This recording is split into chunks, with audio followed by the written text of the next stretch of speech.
Well, there's, I would say, multiple mistakes that candidates make, but the top 5 mistakes that I see candidates making when applying to an MBA program stems from not being prepared. So the first is not doing their research in terms of what the program has to offer. So most times candidates are coming in quite blind when they're attending fairs such as the QS World MBA Tour Fair. The second thing is candidates need to have a confidence when approaching admissions directors. So they need to be confident in the sense that they should be able to speak about themselves, be able to speak about their strengths and abilities, but also be able to showcase their leadership potential.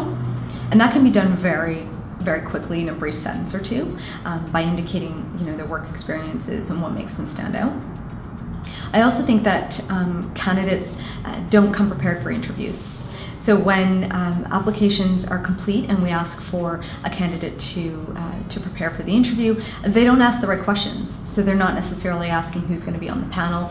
They're very nervous, unprepared in terms of being able to speak about themselves. You have to be able to sell yourself and tell your story. And if you can't do that right or properly, then you're not bringing your best, your profile forward. So it's important that we see the best profile in a candidate, and that really is shown through the interview, which is the last stage in our application. I would also say that when it comes to preparing their cover letter and resume, we often see 3-4 pages sometimes of a CV or a resume, and so that is something as well that quickly can be answered with asking an admissions director at a fair like QS to be able to say to the admissions director or that contact that they're speaking to, a representative from the school, what type, what format, how do you want to see the resume presented?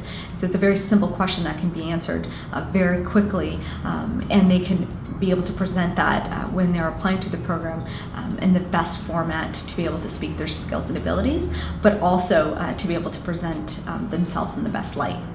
It's important that candidates also have a short list of schools, because when they're applying to schools, they really have to have a good understanding of whether or not they want a 1-year versus a 2-year, and they have to know why they're applying to that school and what the benefits and the strengths of that school really are. Lastly, I think candidates need to prepare and study for the GMAT as one of the first stages in the application process. It's important that they take their time.